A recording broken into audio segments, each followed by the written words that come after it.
¿Cómo le va? Qué gusto. Bienvenido a Las Sentencias a Debate, un programa del Tribunal Electoral del Poder Judicial de la Federación.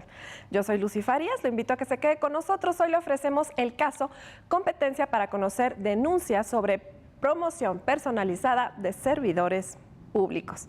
Déjeme comentarle que fue precisamente el Partido Revolucionario Institucional quien interpuso un recurso de revisión del procedimiento especial sancionador en contra de un acuerdo plenario de la Sala Regional Especializada del Tribunal Electoral del Poder Judicial de la Federación.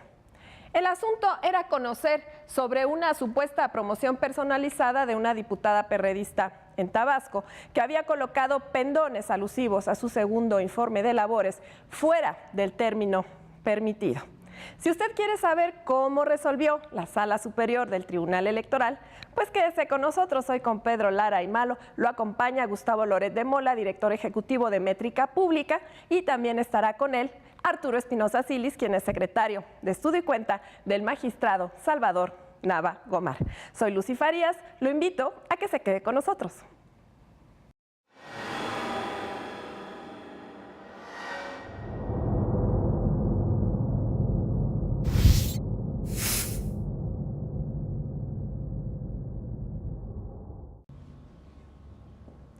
Sean una vez más bienvenidos a este su programa, Las Sentencias a Debate del Tribunal Electoral del Poder Judicial de la Federación. Agradecemos a Lucy Farías la presentación de nuestros invitados. Muchísimas gracias por acompañarnos, Gustavo.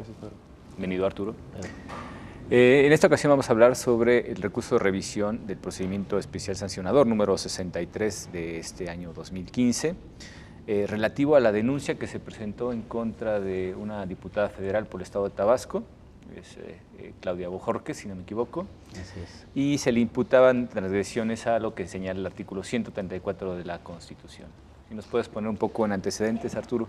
Así es, Pedro, muchas gracias por la invitación. Qué bueno que estamos aquí discutiendo estos temas tan importantes.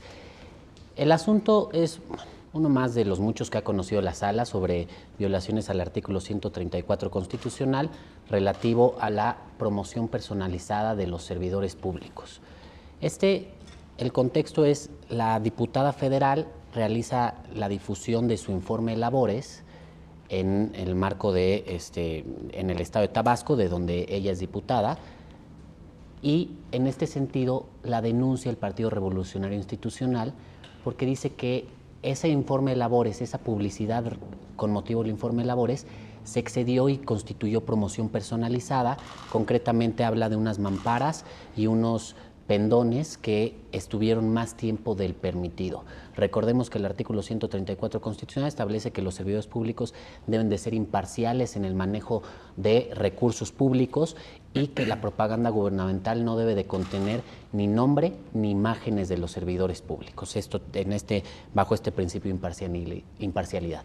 Pero sin embargo, la Ley General de Instituciones y Procedimientos Electorales establece en el artículo 242 párrafo quinto, una temporalidad para que cualquier servidor público pueda rendir su informe de labores de manera que los ciudadanos conozcan cuál ha sido la actividad que ha desempeñado durante el último año o durante un año de su gestión, y esta temporalidad le da 5 días antes y 7 días después para difundir, promocionar ese informe de labores. Aquí lo que se denuncia es que la publicidad relativa al informe de labores, concretamente en estas mamparas, en estos pendones, excedió ese tiempo y por eso presentan una denuncia ante la Junta Local del Instituto Nacional Electoral en Tabasco.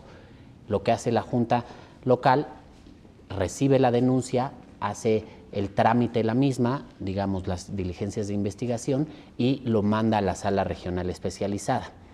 La Sala Regional Especializada, que ahora en este procedimiento mixto que tenemos, anteriormente, antes de la reforma de 2014, todo el procedimiento lo lleva el Instituto Federal Electoral a través de la Dirección Jurídica, la Dirección de Quejas, y ahora es una parte, la parte de la sustanciación de la investigación, lo realiza el Instituto Nacional Electoral, ya sea a través de sus órganos centrales, la Unidad de lo Contencioso Electoral, o a través de las juntas distritales o juntas locales, y quien resuelve es un órgano jurisdiccional.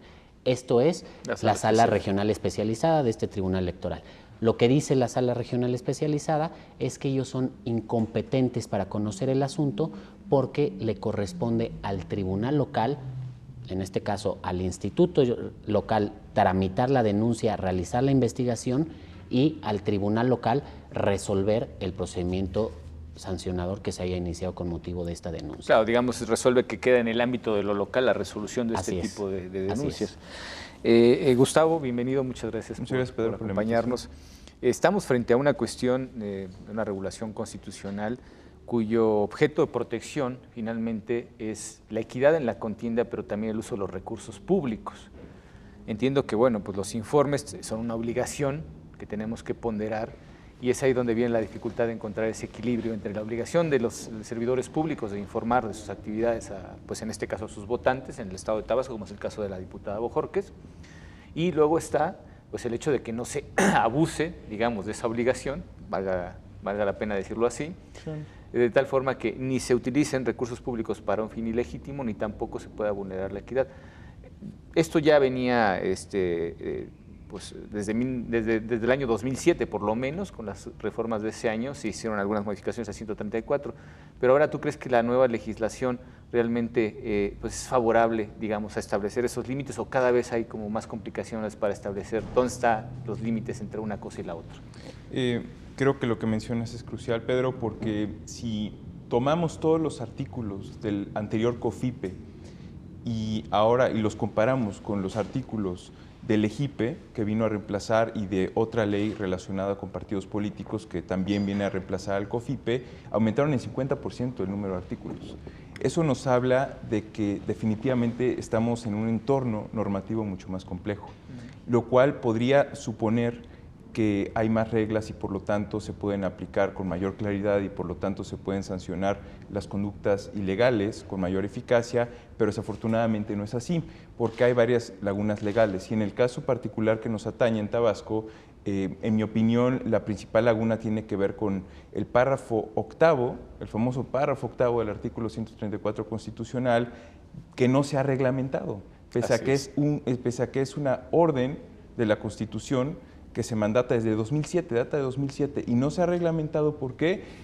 Bueno, podemos decir muchas razones, pero definitivamente hay un ganar-ganar de los partidos políticos, de los funcionarios públicos, de los candidatos, que saben que mientras no se reglamente este párrafo octavo relacionado con la difusión de propaganda, tanto de comunicación social del gobierno como de campañas electorales, mientras no se reglamente, ellos pueden jugar con la falta de reglas a su beneficio. Que claro, la incertidumbre provoca ese tipo de abusos, ¿no? Correctivamente, sí. Sí, hay creo que cuestiones muy importantes. Digo, podemos poner como ejemplo la ley reglamentaria del artículo 6º constitucional, que ya, si las cuentas no me fallan, lleva 12 años de retraso, una cosa así. El derecho de réplica, así es. Exactamente. Entonces, bueno, pues podemos esperar que realmente la actividad legislativa en cuenta de esos puntos va a ser retrasada. Espero que no sea del todo a propósito, pero parece ser que apunta a cierta conveniencia en el caso de que no haya un marco regulatorio muy específico que les da un margen de libertad indeseable para poder precisamente hacer estas cosas. Y bueno, pues regresando específicamente al asunto que nos atañe, lo que se denuncia en contra de esta diputada es pues realmente cuestiones que tienen que ver con dar a conocer su informe de gobierno, ¿no? Pero esencialmente lo que se dirime en el proyecto de sentencia, que ya ahora fue votado por mayoría, a excepción del voto que hizo el magistrado Galván, perdón, y que podría, pues de alguna manera, tener algunos puntos interesantes, pero yéndonos a lo que es realmente lo ordenado, en este caso por la Sala Regional Especializada, pues lo que se dice va al ámbito local. Primero porque las excepciones precisamente a la competencia, digamos, del Instituto Nacional Electoral, por principio de cuentas tienen que ver con radio y televisión. No estamos hablando de radio y televisión, es una cuestión importante. Otro de los aspectos a tener en cuenta es que tampoco incide de manera directa en un proceso electoral federal, que era también de las cuestiones que se argumentaban, ¿no?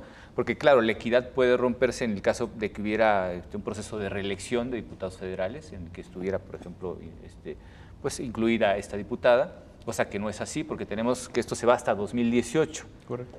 Entonces, dentro de ese marco, pues hay pocas cosas que pudieran haberse argumentado para decir esto es competencia realmente de la sala especializada. ¿Qué dice el Partido Revolucionario Institucional específicamente en sus agravios respecto a eso? ¿Cómo expone la necesidad de que la sala regional especializada sea quien deba de conocer este tipo de asuntos? Sí, bueno, aquí, yéndonos un poco para atrás y con lo que menciona Gustavo, es muy importante esta situación de que el artículo 134 no está reglamentada y por lo tanto no establece un sistema de competencias para conocer las posibles violaciones de los servidores públicos a estas normas, a esta imparcialidad. El artículo 134 no es exclusivo de la materia electoral, o sea, rige a los servidores públicos en varios ámbitos y aquí lo circunscribimos a lo electoral por la promoción personalizada y ese es el punto esencial, si puede incidir ello en el proceso electoral. Lo que dice un poco el Partido Revolucionario Institucional es que corresponde a la Sala Regional Especializada conocer del asunto por dos cuestiones. Uno, porque es una diputada federal, es una servidora pública a nivel federal y porque lo que se está alegando es una violación a un artículo constitucional y a su artículo que establece una cuestión de compatibilidad, como es el 242 de la Ley General de Instituciones y Procedimientos Electorales, párrafo 5, que les permite a los servidores públicos difundir lo relacionado con su informe de labores durante un cierto periodo. Y aquí es donde también es importante encuadrar esto dentro de la reforma, porque si bien la reforma constitucional y legal de 2014 estableció ahora un Instituto Nacional Electoral y un sistema nacional electoral en general para muchas de las facultades, lo cierto es que tampoco excluyó a los órganos electorales locales. Lo que quiere decir, de entrada, es que si hay órganos electorales locales y si hay órganos electorales nacionales, pues hay un sistema de competencias, ¿no? O sea, debe de haber dos competencias. Unos deben de ver ciertas cuestiones y otros deben de ver otros temas. No pueden ver los mismos ni el órgano nacional, por ser nacional, tiene que ver todo. Y es un poco de lo que esta sentencia trata de resolver. ¿Cuál es la competencia de una autoridad, la autoridad local, y cuál es la competencia de la autoridad nacional? Claro, no está tan fácil como decir es que la diputada es federal y por ende es competencia finalmente de las autoridades jurisdiccionales a nivel federal, ¿no?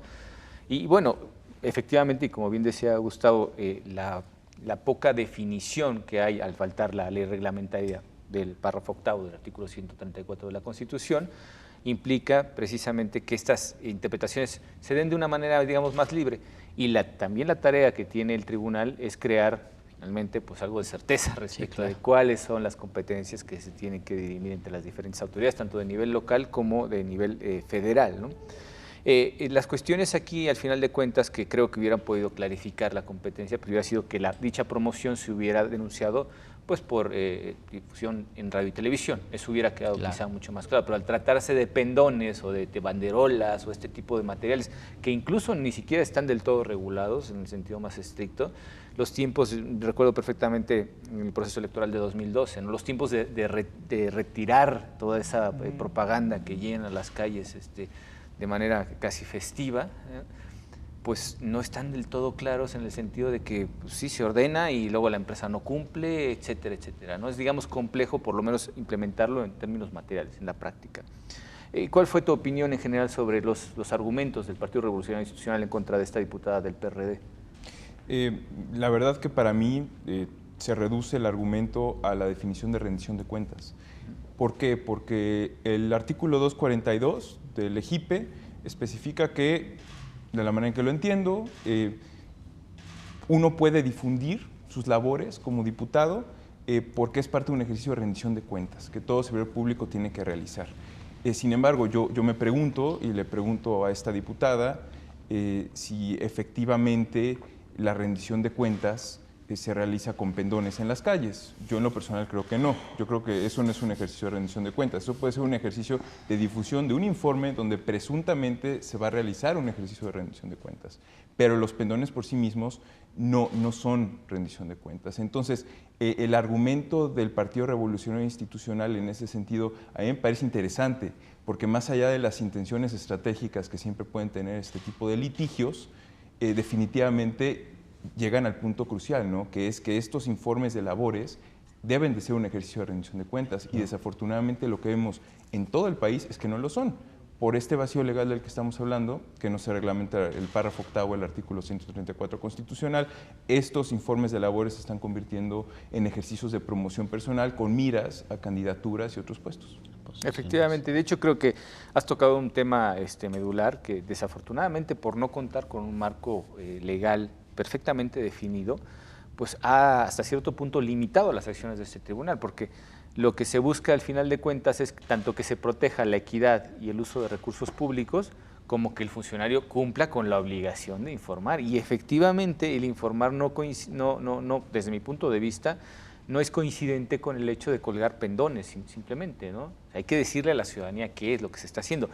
El problema esencialmente es que deberá regularse el párrafo octavo del artículo 134 constitucional, especificando en qué consiste realmente el hecho de informar, en este caso a los votantes por parte de los congresistas, cuáles han sido las labores en ese año. Ya hemos tenido algunos otros programas, quienes nos acompañan con regularidad seguramente identificarán uno relativamente reciente, que también tenía que ver con denuncia de informes de labores de diputados federales, y en el que pues sí estaba más clara la competencia, pero no acababa de definirse esencialmente si se estaba cumpliendo con dicha obligación de informar. Y este es un tema importantísimo, porque igualmente si estamos haciendo una ponderación entre lo que significa la obligación de informar y la protección como bienes jurídicos tutelados de la equidad y del uso de los recursos públicos, no podemos dejar esa balanza ni a favor de una cosa ni a favor de la otra. Y como Tribunal Constitucional estamos obligados de manera oficiosa a vigilar pues, el orden constitucional a todos sus niveles, ¿no? Bueno, si nos permiten, vamos a ir a nuestro primer corte y volvemos con ustedes en un momento. Muchas gracias.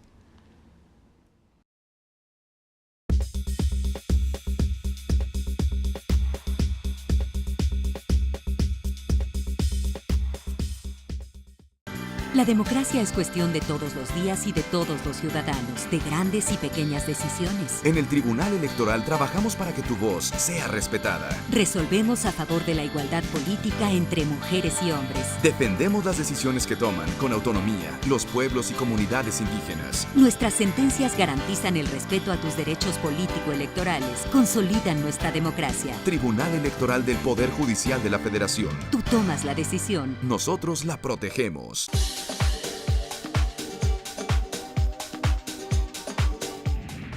La comunicación es una forma de ejercer la transparencia. Internet es un canal de salida de contenidos altamente eficiente que reduce mucho los costos de operación. En el Tribunal Electoral del Poder Judicial de la Federación hemos incrementado nuestra producción de contenidos audiovisuales especializados. Por ello, resulta necesario maximizar el uso de nuestra infraestructura para la creación de nuevos programas de televisión. Ante este escenario, proponemos la creación de un canal de televisión por Internet. Con este nuevo espacio fortaleceremos nuestra imagen institucional, nuestros canales de comunicación con la sociedad, además de apoyar la difusión de nuestros valores democráticos. Plataforma Electoral busca consolidar los esfuerzos en comunicación que a lo largo de la historia ha desarrollado este órgano jurisdiccional. Este nuevo espacio se conjugará con las demás líneas de acción en comunicación, como son las redes sociales, los programas de televisión y radio y el trabajo editorial e informativo para constituir así una completa plataforma de comunicación, nuestra plataforma electoral. Este canal de televisión por Internet se convertirá en la principal puerta de salida para nuestros contenidos y de forma complementaria se utilizarán los espacios de canal judicial. Al consolidar este proyecto, el Tribunal Electoral se posicionará, sin duda, como el mayor generador de contenidos especializados en materia electoral, además de convertirse en la principal referencia en el mundo sobre este tema. Las principales líneas de comunicación que serán atendidas son la labor jurisdiccional del tribunal a través de sus sentencias, la transparencia electoral, la labor internacional y la vinculación del tribunal con los temas sociales como derechos de los pueblos indígenas y la equidad de género. Plataforma Electoral. El más importante generador de contenidos especializados.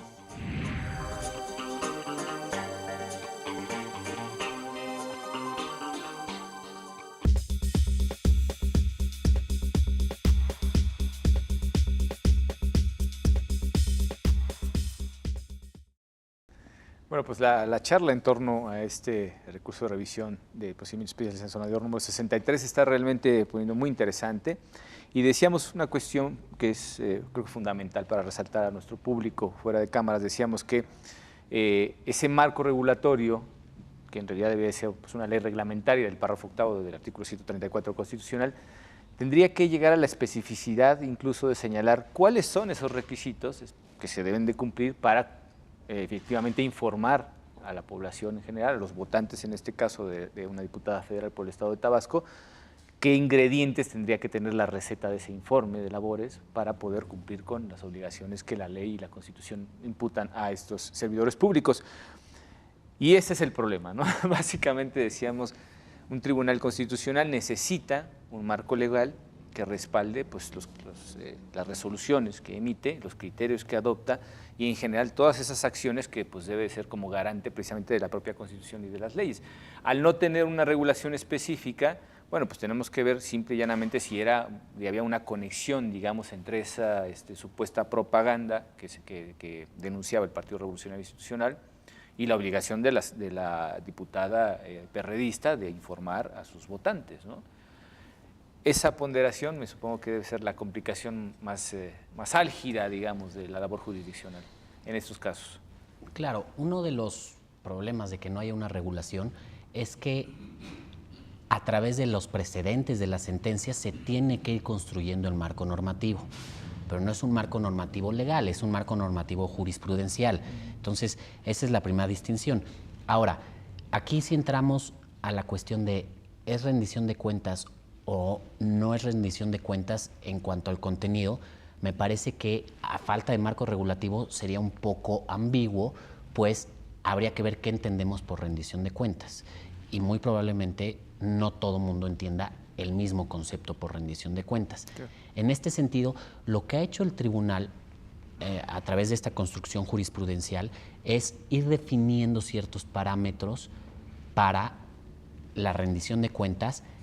Primero lo que se enfoca es si esa rendición de cuentas se hace dentro de los límites del 242, es decir, un límite temporal. Cuando tú emites tu informe de labor, tiene que ser una vez al año y para difundirlo, para promocionarlo, tienen que ser 5 días antes y 7 después. Ese es el primer criterio. Vamos a establecernos únicamente la temporalidad. Y después, revisar el contenido, ahí es donde ven, si es un ejercicio en el cual se está informando a la ciudadanía del trabajo que hizo el legislador o el servidor público durante ese año, o si ese ejercicio ya no es una auténtica rendición de cuentas en ese sentido y se convierte en una promoción personalizada a efecto de posicionarse frente a la ciudadanía o frente a los electores, que en este caso es lo que estaban denunciando. ¿Por qué? Ahí entras. Primero, el primer criterio fue más allá de la temporalidad. Entonces yo advierto que ya no nada más buscaba rendir cuentas, sino que además buscaba posicionarse porque buscó estar más tiempo. Y después entras al contenido. En este caso, lo que tiene que haber es una ponderación entre el derecho a la información de los ciudadanos, el derecho a la rendición de cuentas y el principio de equidad en la contienda, que es lo que busca un poco el artículo 134 que se haga. Garantizar que los servidores públicos no influyan en la contienda con el uso de recursos, pero también garantizar que los ciudadanos tengan ese derecho a la rendición de cuentas y a estar debidamente informados por parte de quien los representa para conocer cuál ha sido su trabajo durante el último año, ¿no? Es un poco la ponderación que se ha hecho y cómo se ha ido construyendo esta jurisprudencia, este criterio de la Sala Superior y en general del Tribunal Electoral. Este tema me retrotrae a otro que es quizá mucho más complejo y es el derecho, por ejemplo, a la memoria histórica, que de alguna manera ha empezado a ser reconocido como parte de la última generación de derechos humanos, pero que también tenía mucho que ver con el canon de veracidad, porque decían, bueno, ¿de qué sirve que a una persona se le permita conocer, por ejemplo, el paradero de desaparecidos, ¿no? si es una historia que no coincide de facto con la realidad? Claro. Entonces, ¿hasta dónde realmente el hecho de que los ciudadanos tengan pues, un derecho a ser informados respecto a las actividades de quienes ellos eligieron a través de su voto tendría que estar amparado por la obligación por parte de esos funcionarios públicos de decir exactamente lo que han estado haciendo, ¿no? O sea, hasta dónde realmente, y como tú lo decías bien, Gustavo, se pierde, digamos, la frontera entre lo que puede ser el simple hecho de decir, aquí estoy presente, soy diputado, recuérdenme, por si acaso en las próximas elecciones no se olviden de que existo, etcétera, etcétera. En este caso parece ser que la diputada ni siquiera quiere contender a un cargo de elección popular en esta elección, porque si no, además ya tendría que haberse separado de su cargo, etcétera. pero sí dónde tenemos precisamente que establecer ese límite. Y especulando un poco, Gustavo, ¿cuál sería tu opinión respecto a esto? Bueno, yo creo que lo que mencionaba Arturo es crucial. ¿Cómo entendemos, cómo definimos rendición de cuentas? ¿Por qué? Porque en los últimos años, por muchas razones que podemos discutir quizás en otro programa, se ha confundido rendición de cuentas con prometer y cumplir. Yo, candidato, prometo que voy a hacer X, por decir algo, voy a imponer una cadena perpetua de muchos años, lo cumplo y por lo tanto, por lo tanto me promociono al respecto para mi siguiente cargo o aspiración electoral. Sin embargo, eso no es rendir cuentas.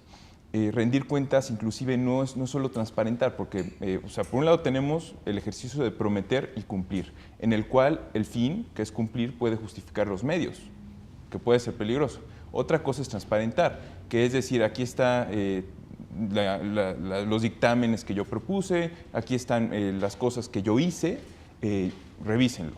Y otra cosa es rendir cuentas, que tiene que ver con voy a explicar, voy a justificar mis decisiones como servidor público, y no solo eso, sino que voy a explicarles por qué ejercí los recursos económicos de los que dispuse de esta manera, por qué le pedí a los recursos humanos que tenía a mi cargo que hicieran ciertas cosas, y cómo eso se traduce en un beneficio a la ciudadanía y en un cumplimiento de mis obligaciones constitucionales como servidor público. Entonces, coincido con Arturo en el sentido de que tenemos que entender y definir como sociedad qué es rendición de cuentas. Y a partir de eso, volvemos al punto anterior, reglamentar el párrafo octavo del artículo 134 constitucional y asegurarnos que estos informes, que pueden ser un ejercicio muy positivo de rendición de cuentas de los servidores públicos, dejen de ser una herramienta para promoción electoral. Para mí eso es crucial y definitivamente es un debate que tenemos que tener como sociedad. Claro, y otra de las cuestiones que también creo que es muy importante resaltar a nuestro público es que en cuanto entre la reelección para los miembros de la Cámara de Diputados, la federal y las locales, pues ¿qué es lo que vamos a poder esperar respecto de esos informes? Sino precisamente que se consideren como un posicionamiento en vistas a su reelección. ¿En qué caso podríamos decir, bueno, si está informando de sus actividades es que no se está promocionando, sabiendo que ya la reelección es posible? Sería un tema bastante difícil de definir porque evidentemente los logros pues, son algo que atrae la votación y reiterar a una persona en su cargo pues tiene que ver precisamente con los apoyos que se gane a través de las acciones que haya hecho cumpliendo con su trabajo, ¿no? No estamos hablando de algo que en sentido estricto deba ser premiado porque pues, es la obligación y para eso se les paga precisamente a los servidores públicos. Pero la cuestión se vuelve verdaderamente compleja por el hecho de que si tenemos la reelección en puertas ya, pues, estamos hablando del siguiente proceso federal, va a ser ya de reelección para los congresos locales y el federal, ¿dónde podríamos establecer esos límites? En este caso, bueno, queda bastante claro que estamos dirimiendo precisamente las competencias y es una de las tantas cuestiones que tendrán que clarificarse necesariamente a la hora de reglamentar. O como podría ser, retomando lo que ha dicho Artur, a golpe de jurisprudencia, ir construyendo los criterios necesarios para saber por dónde van las cosas. Digo, ya ha sucedido y precisamente con esta reforma de 2014 muchos de los criterios generados por este órgano jurisdiccional federal fueron tomados en cuenta y aterrizados en las leyes respectivas, ¿no?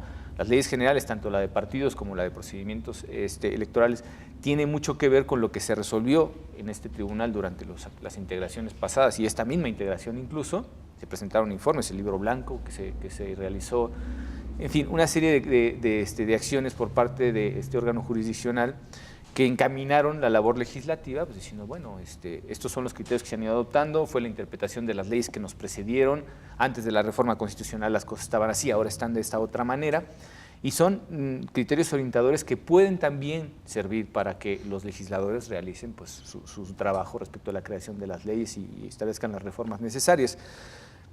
¿Hasta dónde podemos entrar nosotros? Yo creo que incluso el tribunal podría ir mucho más allá, a falta precisamente de esa incertidumbre y sabiendo además que se trata siempre de casos concretos cuya regularidad a lo largo del tiempo evidentemente va a generar criterios suficientes para poder aplicar en casos generales, que la creación de leyes precisamente tiene como una de sus características, y saber que, bueno, pues que las cosas respecto de los tiempos, de los contenidos y demás, pues se pueden ir definiendo paso a paso, ya no solamente hablar de la competencia. Y retomando un poco lo que es el tema específicamente, que es nuestro REP número 63, pues al final de cuentas se está optando por confirmar la resolución, en este caso del director ejecutivo de prerrogativas y partidos políticos. ¿Qué es lo que podríamos decir al respecto de eso? O sea, es decir, no se conviene que efectivamente se trató de promoción personalizada. ¿Qué podríamos decirle en todo caso si vuelven y dicen, mira, también en televisión está? Ya tendríamos que dirimir la competencia entre, por ejemplo, la parte del Instituto Nacional Electoral, que se encarga precisamente de estas cuestiones de radio y televisión, y cuáles no. ¿Cómo podríamos establecer ese posible problema? Aquí en el caso se determinó que el competente era el tribunal local para resolver el procedimiento. Por los motivos ya los mencionaste hace rato, ¿no? No se advierte que la legisladora pretende influir en el proceso electoral federal ni que busque un cargo a nivel federal. Esta elección únicamente será para renovar la Cámara de Diputados. Ella actualmente es diputada federal, no podría aspirar a volver a ser diputada federal porque todavía no hay reelección, entonces ahí se descarta. Hay un proceso electoral local en Tabasco, entonces se determina que puede influir en el proceso electoral en Tabasco. Y lo más importante, el artículo 134 constitucional en su párrafo 8º tiene artículos espejo, es decir, que regulan exactamente lo mismo en todas las constituciones locales de cada una de las entidades federativas. Entonces, lo que establece es, no solo violas el artículo 134, sí, en última instancia, pero también violas el artículo correspondiente de la Constitución local y, en su caso, el 242, párrafo 5 de la Ley General de Instituciones y Procedimientos Electorales también tiene su artículo espejo en las leyes electorales locales. Y en el caso de Tabasco también hay una disposición que señala una temporalidad en la que se pueden difundir estos informes de labores. Entonces dijo, además, como yo advierto que no afectas o no impactas en el proceso electoral federal, que no puedes buscar un cargo a nivel federal, podría ser un cargo a nivel local, lo cual generaría un impacto en el proceso local, y a nivel local la regulación es similar a la regulación constitucional y de las leyes generales en materia electoral, yo determino que instituciones electorales locales deben de conocer y resolver el procedimiento. También lo que busca esto es darle un poco de sentido al sistema y decir, si hay instituciones o autoridades electorales locales y hay nacionales que ven cuestiones en el ámbito federal y en el ámbito nacional, que las autoridades locales conozcan en primera instancia, resuelvan, interpreten la ley local y ya después siempre estará el recurso ante la Sala Superior del Tribunal Electoral o alguna de las salas regionales, dependiendo también de las competencias que haya. En este sentido es como impacta. ¿Qué se podría hacer? Esto pues desde luego cambiaría en caso de la reelección, como lo has mencionado. En el momento que haya reelección, pues ya ella podría aspirar a un proceso, a nuevamente renovarse en el cargo a nivel federal y esto cambiaría la competencia. Pero pues ahorita, como mencioné, el punto es que todo se ha ido construyendo a partir de casos concretos que se han planteado esta sala y entonces es como se ha determinado la competencia o el contenido que deben de tener o cualquier criterio en este sentido. Sí, bueno, mi comentario iba sobre todo encaminado ya no a la cuestión evidentemente de la reelección, eso queda perfectamente claro, sino también cómo se tendría que dirimir en este caso la competencia si hubieran sido los medios, radio y televisión. Aquí creo que ya hubiera quedado perfectamente claro porque no solamente tenemos los criterios, sino que la competencia de todo lo que es la contratación de espacios y tiempos en radio y televisión es del Instituto Nacional Electoral, ¿no? Aquí, en este caso, hay que atender un poco a los hechos denunciados, ¿no? Si lo que te están denunciando es violación al 134 y al 242 por la temporalidad, como fue el caso, es a nivel local. Si lo que te están denunciando es indebida promoción personalizada a nivel en radio y televisión, hay que ver un poco qué es lo que alegan. Esa promoción personalizada, si se advierte que sí es una promoción personalizada, fue más allá de los tiempos y se puede convertir en propaganda electoral, habría una indebida adquisición o contratación de tiempos en televisión. Recordemos que la Constitución, el artículo 41, lo que establece es que el Instituto Nacional Electoral es la autoridad administradora exclusiva de tiempos de radio y televisión en materia electoral y ningún tercero puede hacer contratación. Entonces, por eso es que en caso de que la difusión de los promocionales sea en radio y televisión, conoce el Instituto Nacional Electoral. En ese caso, lo que podría, el procedimiento sí tendría que pasar por la unidad de lo contencioso electoral o por si se piden medidas cautelares especialmente, y después por la sala regional especializada. Esos son los supuestos. Ahí es una cuestión competencial que va viendo a cada uno de los detalles, o cada uno tiene que ver exactamente qué fueron los hechos denunciados y qué es lo que se está alegando que se violó. Claro. En este sentido, radio y televisión es una cuestión a nivel nacional, conoce el Instituto Nacional Electoral. Si es alguna ley local o alguna cuestión que vaya que no esté relacionada con radio y televisión, hay que ver si a nivel local está regulado, y si está regulado a nivel local, también hay una violación a la normativa local, entonces conocerá el Instituto Electoral Local y el Tribunal Electoral Local, en su caso. Claro, podríamos resumir en términos generales que no solamente es una cuestión de los sujetos que cometen las acciones, en este caso una funcionaria federal, tampoco es exclusivamente los tiempos, si son electorales o no. En este caso nos encontramos dentro de un proceso electoral, y el estado de Tabasco particularmente pues tiene elecciones ahora. Y tampoco los medios, en el sentido de que pues, no se trata solamente de ver si son pendones o banderolas o cosas de estas, sino una combinación de todo, ¿no? Es un tema bastante complejo. Y bueno, pues a golpe de jurisprudencia yo creo que las cosas vamos a tratar de irlas clarificando. Si nos permiten, vamos a ir a nuestro segundo corte y volvemos en un momento. Muchas gracias.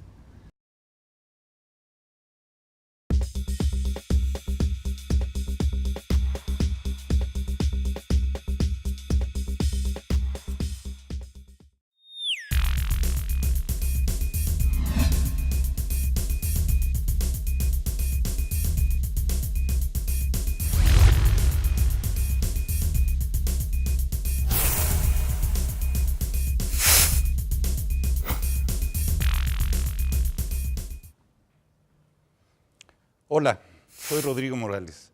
Te invito a votar el nuevo programa de contenidos del Tribunal Electoral del Poder Judicial de la Federación. Como siempre, me acompaña en la conducción Pablo Javier Becerra. En este espacio haremos el análisis del proceso electoral. Tendremos invitados, académicos, analistas y los titulares de las instituciones electorales que nos ayudarán a entender a los ciudadanos qué es lo que está ocurriendo a lo largo de las etapas de este proceso electoral.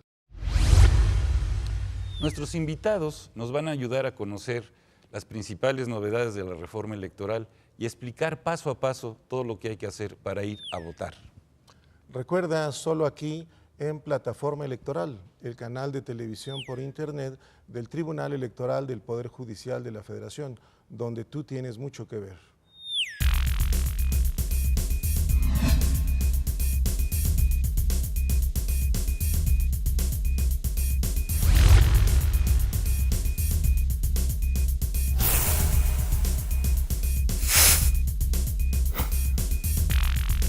Este año, elegiremos diputados federales y autoridades en 17 entidades federativas. Las y los mexicanos podemos tener la certeza de que contamos con instituciones fuertes. Muestra de ello es el reconocimiento que recibió el Tribunal Electoral como la mejor institución electoral del año, entre órganos de todo el mundo. Lo que ratifica nuestro trabajo de cara al proceso electoral 2015. Tribunal Electoral del Poder Judicial de la Federación. Tú tomas la decisión, nosotros la protegemos. En el Tribunal Electoral protegemos los derechos político-electorales de las y los mexicanos.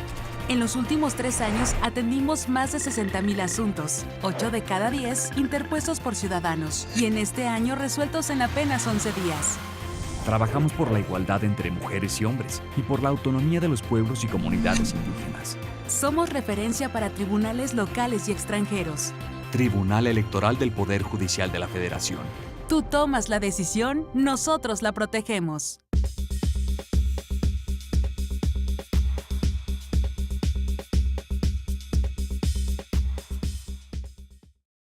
Pues nuevamente con ustedes en lo que es ya nuestro tercer segmento. Y decíamos, bueno, la complejidad efectivamente de regular este tipo de cuestiones pues nos mete en una maraña técnica que no es de fácil planteamiento y de mucho más difícil resolución aún.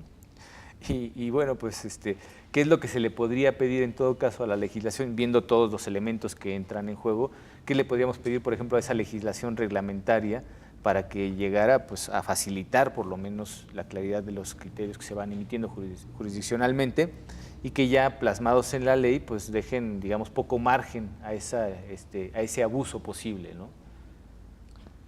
Buena pregunta, y yo creo que los abogados van a ser los especialistas para responderla específicamente en qué requiere esa ley. Lo que sí les puedo decir es que definitivamente tenemos que aprovechar esa ley para revertir la lógica prohibicionista que tiene nuestra legislación, nuestra normatividad electoral, en el sentido que debemos de volver a creer, si es que alguna vez creímos, en la competencia como un factor que va a contribuir a que se fortalezca la democracia. Dejamos de creer en la competencia como un factor que fortalezca la democracia, preferimos prohibir conductas, sancionar presuntos actos, conductas ilegales, y eso es lo que nos tiene con una legislación cada vez más grande, cada vez más compleja y cada vez más ingobernable. Y para eso también me gustaría retomar un poco la reforma de 2014. Uno de los principales argumentos que ofrecieron los partidos políticos que la promovieron fue que los gobernadores intervenían ilegalmente en los consejos de los institutos electorales locales. ¿Por qué? Porque a la hora de nombrar a los consejeros se partidizaba y votaban y seleccionaban a los candidatos de los gobernadores. Con esa lógica fue que se nacionalizó, estoy de acuerdo con la opinión del magistrado González Oropesa, que se presentó el día de la argumentación del caso que tenemos ahorita a discusión, en el sentido de que se nacionalizaron los procesos electorales a raíz de la reforma de 2014. Sin embargo, el problema que vino con esta nacionalización de los procesos electorales fue trasladar el mismo problema del ámbito local al ámbito federal, en cierto sentido, ¿no? Sí, y además de eso, me atrevería a decir que estamos claudicando al desarrollo político de las entidades federativas, que es algo que mencionaba Arturo, que es fundamental. Porque si entonces nosotros queremos resolver todo desde la Ciudad de México, desde la arrogancia del altiplano, pues nos vamos a topar con casos muy complejos que realmente no, son inmanejables, ¿no?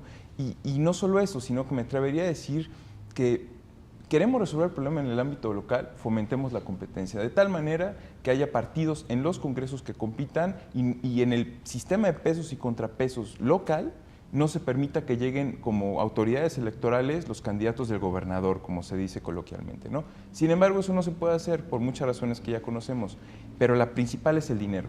Por eso yo estoy convencido de que la siguiente gran reforma electoral en México no va a ser una reforma electoral, sino debe ser una reforma al gasto público. ¿Por qué los gobernadores consiguen o han conseguido que les aprueben a sus candidatos, por llamarlo coloquialmente, en congresos donde tal vez no tienen mayoría? Porque hay mucho dinero de por medio, porque los gobernadores tienen la capacidad de comprar votos, de comprar voluntades a cambio de cosas. Entonces, para mí eso es lo crucial que debe venir acompañando la reglamentación del párrafo 8º del artículo 134 constitucional. Una reforma al gasto público. Hace poco el secretario de Hacienda mencionaba que después de toda la crisis que estamos teniendo, que quieren empezar de cero con el gasto público, ¿no? Y quieren evaluar cada programa social. Pues maravilloso, ¿no? Hay que tomar la palabra y hay que repensar cómo estamos gastando en México. Sí, que no vuelva a ser al final también un reordenamiento de prerrogativas para fines estratégicos políticos ya predefinidos, ¿no? Sí, realmente creo que la opinión de ambos coincide realmente de una manera brillante, porque la exigencia de esa madurez política es necesaria que sea obligada por la práctica misma a nivel local. No podemos seguir siendo los padrinos de todo, y las directrices de todo lo que se hace en política en este país, desde el Distrito Federal y los poderes federales concentrados aquí, si no dejamos que también en el ámbito local se tomen esas iniciativas y haya también, por decirlo de una manera muy coloquial, haya catorrazos entre las diferentes fuerzas políticas locales, de tal manera que se resuelvan las cosas dentro también de ese ámbito local. Siempre hemos dicho además, por ejemplo, en el caso de la justicia, ¿no? Los justiciables siempre deben de tener a los tribunales lo más cerca posible, por conocimiento de la realidad, por inmediatez de las acciones que se mandatan a través de las resoluciones judiciales, en fin, una serie de cuestiones. Tenemos un país complejísimo en el tema, por ejemplo, de derechos indígenas. Lo hemos visto, es muy difícil aproximarse a la realidad de estados como Guerrero, como Oaxaca, ¿no? Supongo que los problemas en el norte de los estados del norte de nuestro país son diferentes, pero no por ello dejan de ser mucho más atendibles desde el ámbito local, y sobre todo quienes los comprenden y los padecen son precisamente quienes viven en las propias entidades federativas, ¿no? En este caso, Arthur, ¿qué podríamos, pues, desde tu experiencia además, que no es poca en estos asuntos, qué otra cosa sería deseable pedirle a la reglamentación del párrafo 8º del artículo 134 constitucional? Bueno, a mí me parece que tienen que establecer ciertos límites. Si bien no debe ser un catálogo de conductas, pero sí tiene que establecer los parámetros bajo los cuales los servidores públicos pueden, por un lado, realizar propaganda gubernamental. ¿Cuál es el contenido que puede tener esta propaganda gubernamental? En el caso de los informes de labores, por ejemplo, ¿en qué momento se pueden emitir, ¿no? Un legislador, sabemos que tiene 2 periodos legislativos, el año legislativo tiene 2 periodos. ¿En qué momento? El día de hoy tenemos informes de labores que los emiten todo el año, ¿no? O sea, siempre estamos viendo algún legislador que esté emitiendo algún informe de labores.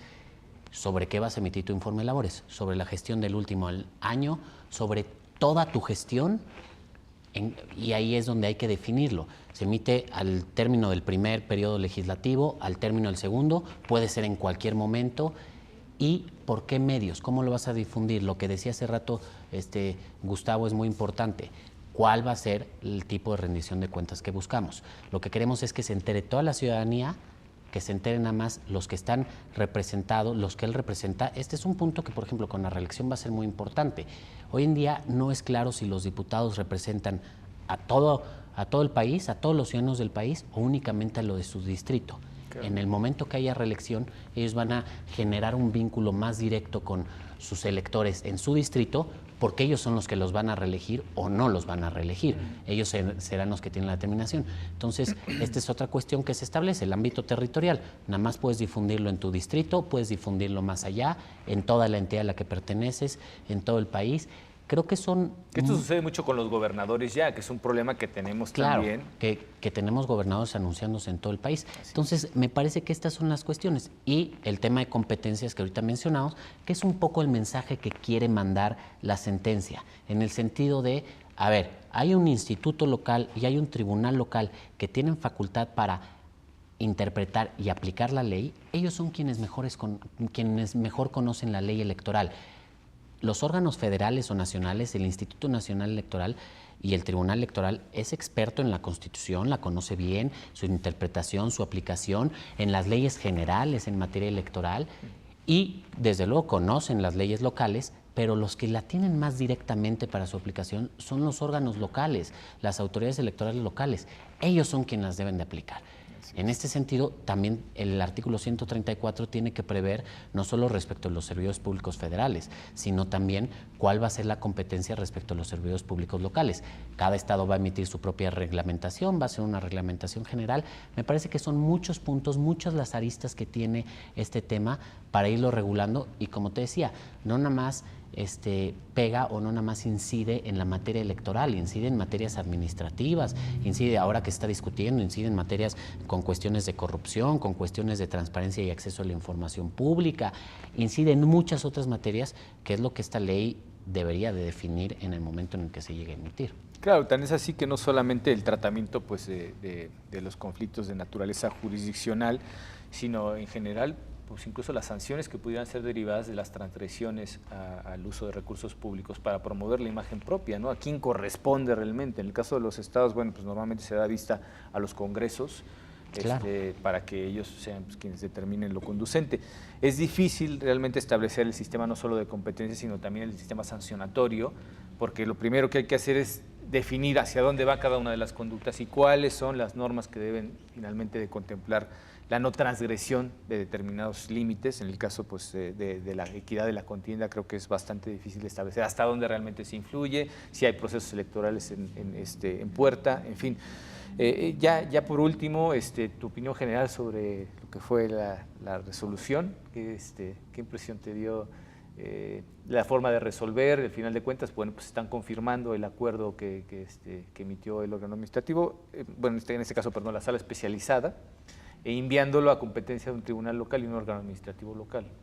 ¿Qué opinas sobre eso, Gustavo? Me parece de suma importancia. Yo estoy convencido de que las entidades de México deben desarrollarse políticamente. Creo que México ya está cansado del paternalismo desde el centro. Creo que la gente de Guerrero, la gente de Oaxaca, la gente de Nuevo León es responsable de sus propias decisiones. Creo que tenemos una constitución con demasiado grande para mi gusto, pero con suficientes elementos como para proteger las garantías individuales suficientemente y que cada estado defina cuáles son sus prioridades.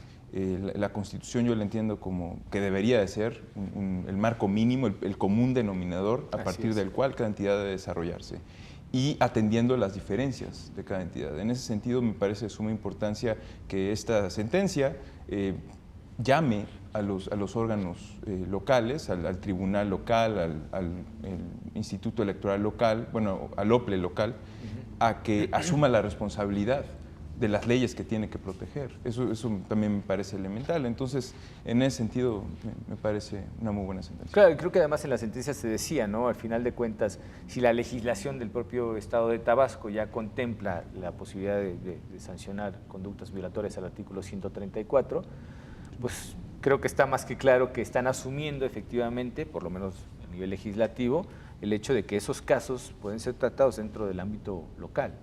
Y en esa distribución de competencias creo que también pues, podemos entrar a diferenciar cuáles son las cosas que inciden realmente en la vida política a nivel federal y cuáles son las que deben de quedar en el ámbito local precisamente para promover esa madurez de la que hablábamos, porque quien no se enfrenta a sus propios problemas, los de casa, pues menos va a salir a poder resolver los de otros, o no le vamos a pedir al vecino que venga a resolver nuestros problemas, ¿no?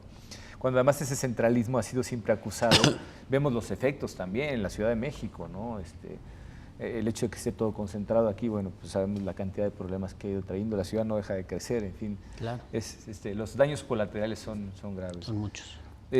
Por último, Artur, pues sabiendo que ya evidentemente estamos hablando de una realidad jurídica, aquella que se votó en la sentencia, pero también que nos gusta en este programa especular un poco, ¿qué sería lo deseable ya, por último, si tuvieras el plano ideal y decir esto hubiera sido la sentencia que hubiera determinado las cosas, qué le hubieras agregado, qué le hubieras quitado, por dónde hubieran ido las cosas respecto a la legislación?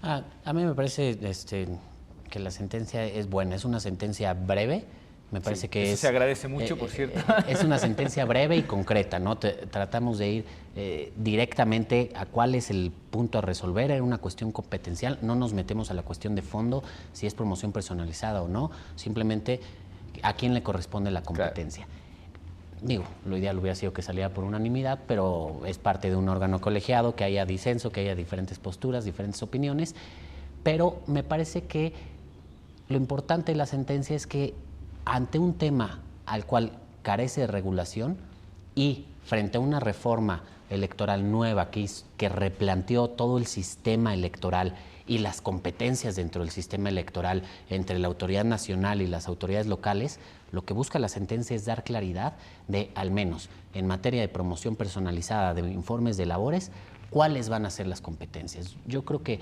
eso es el mérito de la sentencia. Yo la verdad es que tal cual como está, me gusta, digo. No, me parece una gran sentencia y sobre todo por la obligación que tenemos de ir perfilando precisamente esos criterios, pues en la existencia de lagunas legislativas que pues no podemos suplir de ninguna forma más que, como decíamos, a golpe de sentencia y utilizando además pues esa interpretación que es la armónica, que ve qué cosas debemos de proteger con mayor cuidado en el ámbito constitucional, ¿no? Como Tribunal Constitucional tenemos que observar absolutamente toda esa armonía del corpus normativo de nuestra norma fundamental y los tratados internacionales, de tal manera que, digamos, haya un espíritu de interpretación que abarque en su conjunto todos los posibles casos, con sus particularidades evidentemente, pero tratar sí de generar unos criterios cada vez más claros para que casos similares que vengan en el futuro sepan, por ejemplo, en este caso, a quién corresponde precisamente atender por competencia la resolución de este tipo de conflictos como el que se planteaba por la denuncia del Partido Revolucionario Institucional y hasta dónde realmente pues, nos encontramos con elementos que pudieran, en el caso de que nos encontráramos, por ejemplo, con propaganda mixta, ¿no? Que tuviéramos no solamente esta propaganda en las calles, sino también radio y televisión, pues creo que por una cuestión de continencia de la causa, pues tendríamos que asumirla a nivel federal la resolución de esos asuntos. Pero no todos son así. E incluso pues, creo que podríamos tener escenarios en los que se podrían escindir, dependiendo de cómo se plantearan las denuncias originales, la cuestión de radio y televisión por un lado y la cuestión de promoción personalizada de servidores públicos por el otro. Esas cosas que fijan los criterios mínimos sobre los cuales pues, los accionantes van a poder plantear sus denuncias o sus demandas, en el caso de trabas y una litis, pues sería fundamental el hecho de que nosotros tuviéramos la posibilidad de pronunciarnos sobre cada una de esas particularidades, de tal forma que en lo que nos llega la ley reglamentaria al párrafo octavo del artículo 134, pues podamos dar cierta certeza, ¿no? digo, es lo mínimo que se puede pedir en estos casos. Y bueno, pues ya por último, ¿qué podríamos decirle al legislador?